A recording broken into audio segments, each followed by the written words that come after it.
Hello बच्चों, let's read out the question.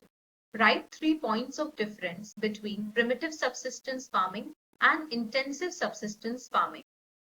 Let us discuss the key concept of the question, farming or cultivation methods and practices.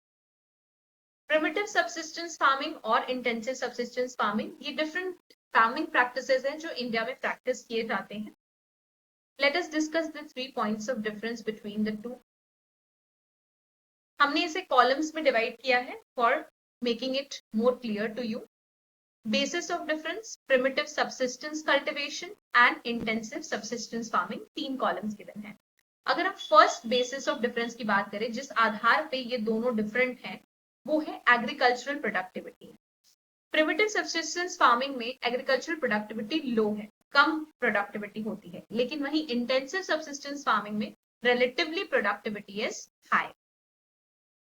Primitive subsistence cultivation में भी crops की जो productivity होती है कि कितना एक लैंड पर क्रॉप्स ग्रो हो रहा है वो कम होता है, लेकिन अगर उतने ही लैंड पर इंटेंसिव सबसिस्टेंस फार्मिंग प्रैक्टिस किया जाएगा तो क्रॉप्स की प्रोडक्शन ज्यादा होती है. That is called as productivity. Now let us understand the second basis of difference which is agricultural inputs. Primitive tools are used.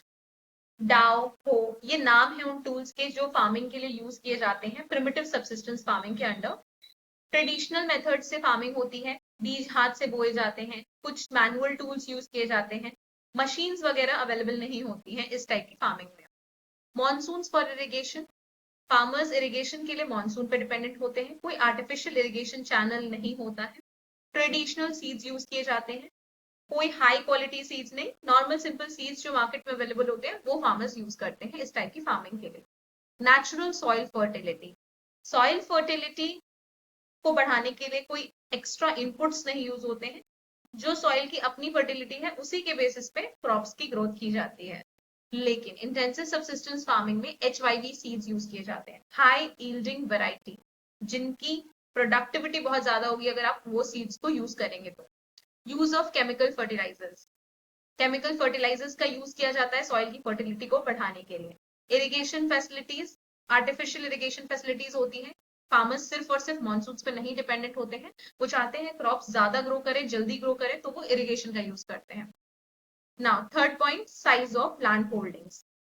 इसमें स्मॉल पैचेस ऑफ लैंड पर growth किया जाता है और कंपैरेटिवली इसमें लैंड की साइज बड़ी होती है as compared to the land that is used in the primitive subsistence farming.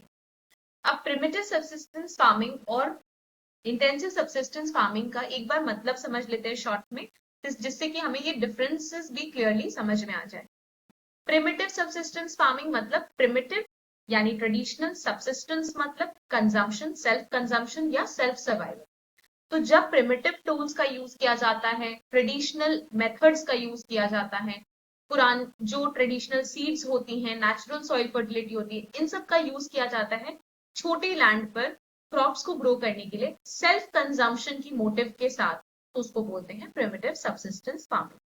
On the other hand intensive subsistence farming हो गया जब लैंड की साइज कंपैरेटिवली थोड़ी बड़ी होती है और उस लैंड पर प्रोडक्टिविटी बढ़ाने के लिए, क्रॉप्स की प्रोडक्टिविटी को इंक्रीज करने के लिए farmers HYV seeds, chemical fertilisers, irrigation facilities etcetera का यूज करते हैं. इससे थोड़ा सा एग्रीकल्चरल लैंड पे प्रेशर पड़ता है बट प्रोडक्टिविटी इंक्रीज हो जाती है फार्मर्स के लिए और फार्मर्स इतना ग्रो कर पाते हैं क्रॉप्स की सेल्फ सस्टेनेंस भी हो जाता है और सरप्लस मार्केट में सेल करके प्रॉफिट भी अर्न किया जा सकता है. Now this was the basic difference between the two. I hope you have understood the question well. Best of luck.